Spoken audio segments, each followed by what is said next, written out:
여호와의 말씀이 엘리야에게 임하여 이르시되 너는 여기서 떠나 동쪽으로 가서 요단 앞 그리 시내가에 숨고 그 시내물을 마시라. 내가 까마귀들에게 명령하여 거기서 너를 먹이게 하리라. 그가 여호와의 말씀과 같이 하여 곧 가서 요단 앞 그리 시내가에 머물매 까마귀들이 아침에도 떡과 고기를 저녁에도 떡과 고기를 가져왔고 그가 시냇물을 마셨으나 땅에 비가 내리지 아니하므로 얼마 후에 그 시내가 마르니라. 열왕기상 17장 2절로 7절 말씀입니다. 우리는 하나님께 엘리야의 능력을 달라고 수도 없이 부르짖어 기도하였지만 과연 엘리야의 능력을 받은 자는 얼마나 있을까요? 그리고 엘리야의 능력을 왜 구하는 걸까요? 하나님의 방법대로 따르지 않고 자신의 방법대로 말씀을 제안해 놓고 능력을 달라고 기도의 응답을 이루어주길 기도합니다. 오늘 말씀은 우리에게 하나님의 방법과 절대 순종의 믿음에 대해서 말씀하십니다. 하나님께서 엘리야에게 동쪽으로 가서 그리 시냇가에 숨고 그 시냇물을 마시라고 하셨습니다. 엘리야는 하나님의 은밀한 곳에 숨어 말씀이 이루어지는 현장 속에서 까마귀가 가져다 준 새 모이의 음식으로 배를 채우고 세 끼도 아니고 하루 두 끼와 시냇물이 그의 음식으로 하늘만 바라보고 그 다음 말씀이 떨어지기만을 시내가 마르기까지 기다렸습니다. 우리에게 만약 하나님께서 이런 말씀을 하신다면 그대로 순종할 수 있는 사람이 얼마나 있을까요? 시냇물이 마르고 아무도 없는 외로운 골짜기에서 더 이상 참지 못하고 갈증을 해결하기 위하여 물을 마시고 음식을 먹기 위해 그 자리를 뛰쳐나오지는 않았을까요? 하나님께서 다음 말씀이 엘리야에게 임하였습니다. 여호와의 말씀이 엘리야에게 임하여 이르시되 너는 일어나 시돈에 속한 사르밧으로 가서 거기 머물라.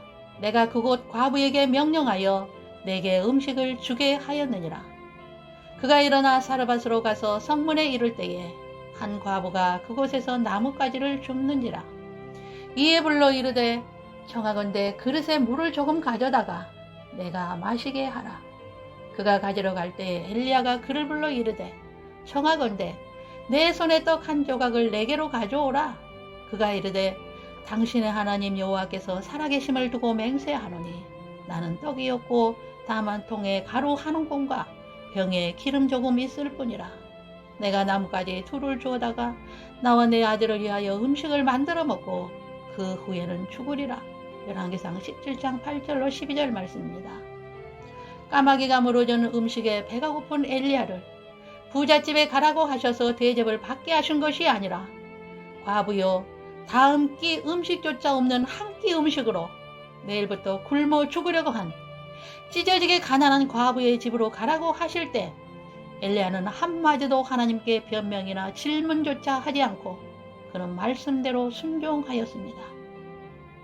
우리에게 이런 상황에서 가난한 과부의 집으로 가라고 하신다면 우리는 과연 그렇게 할 수 있을까요?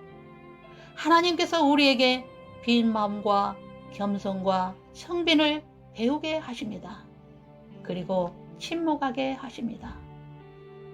사람들은 간증을 한다면서 이런 말들을 합니다. 왜 하나님은 나를 버리셨습니까? 하나님 살아계시면 내려와 보세요. 왜 나를 이런 곳에 이렇게 방치하십니까? 하면서 말입니다. 그건 잘못된 말이며 기도도 아닌 것입니다. 간증 또한 아닌 것입니다. 하나님은 거룩하신 우리가 그렇게 막말을 해서는 안 되는 전지전능하신 하나님이십니다. 감히 하나님을 어떻게 그렇게 부를 수 있습니까? 그러면서 무슨 엘리야의 능력을 구하며 그 능력을 어디에 쓰려고 구하신다는 말입니까? 이사야 선지자를 통하여 주님의 모습을 보여주셨습니다. 그가 곤욕을 당하여 괴로울 때에도 그의 입을 열지 아니하였으며 마치 도수장으로 끌려가는 어린 양과 털 깎는 자 앞에서 잠잠한 양같이 그의 입을 열지 아니하였도다. 이사야 53장 7절입니다. 하나님의 아들이 곤욕을 당할 때 얼마나 괴롭고 한 방에 다 해칠 수도 있었음에도 그 입을 열지 아니한 것은 하나님의 말씀을 이루기 위함이었습니다. 하나님께서 지으신 모든 것이 선함에 감사함으로 받으면 버릴 것이 없나니 하나님의 말씀과 기도로 거룩하여짐이라. 디모데전서 4장 4절로 5절 말씀입니다. 감사로 받으면 버릴 것이 없으며 어떤 것이든 감사하며 가던 길 멈추고 하나님께 묻고 그 음성을 들어야 하며 기다려야 합니다. 원망 불평은 습관입니다. 그것은 마귀에게 틈을 열어주는 것이며 합법적으로 마귀에게 문을 열어주는 것입니다. 하나님께서 가장 싫어하시는 것이 무엇인지 아십니까? 그것은 원망 불평하는 마음이며 그의 입술의 말입니다. 그렇다면 하나님께서 가장 기뻐하시는 것은 감사하는 마음이며 회개하는 겸손한 마음입니다.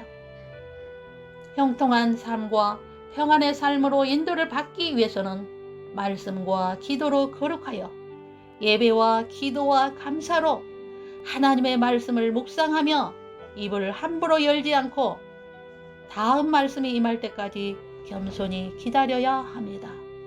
아무리 3시간, 10시간 기도하고 금식을 한다 해도 입을 열면 그것은 무효화될 것입니다. 하나님 앞에서 입을 닫아야 합니다. 묵상은 하나님과의 대화입니다. 묵상은 소리내서 하는 것이 아닙니다. 쉬지 않고 기도하는 것이며 마음에서 하는 것이며 성령과의 교감의 장소가 우리의 마음입니다. 묵상은 능력이며 묵상은 우리의 영으로 하는 것입니다. 마음이 영이며 묵상은 하나님의 말씀을 묵상하는 것입니다. 마음 안에 말씀이 살아있어야 하고 나를 정복하고 있어야 하며 하나님의 말씀이 나를 통치하는 마음입니다. 그러면 묵상은 어떻게 되는 걸까요? 자유의 영 성령이 내 안에 있을 때 묵상이 가능하며 자기의 의가 있으면 마음은 묵상이 되지 않습니다. 마음이 자유할 때 하나님의 능력 안에서 묵상하게 되는 것입니다. 예를 들면 예수님께서 우리 집에 방문하셨을 때 우리는 거실로 예수님을 영접하여 대접을 하게 되며 대화를 하고 대화가 끝나면 보내드리고 예수님을 우리의 침실로 영접해서 깊은 대화를 나누지 않는다면 침실에서의 깊은 대화는 나누지 못할 것입니다. 묵상은 나의 침실에서 대화하는 것과 같습니다. 죄와 거짓이 있다면 침실에서의 대화는 어렵겠지요. 묵상은 이와 같이 주님과 침실에서의 친밀함이며 굳이 말이 필요하지 않는 곳입니다. 이러한 묵상이 되어진다면 성령의 음성을 깊은 내면에 즉시 듣게 될 것입니다. 엘리야의 능력을 구하기 전에 우리는 마음의 묵상이 끊이지 않고 이루어져야 하며 하나님께서 하신 말씀에 순종하고 다음 말씀이 임할 때까지 침묵으로 기다려야 할 것입니다. 어떤 말씀을 하시든지 조용히 듣겠나이다. 그리고 순종하겠나이다. 주님 감사합니다. 주님 감사합니다. 주님 감사합니다.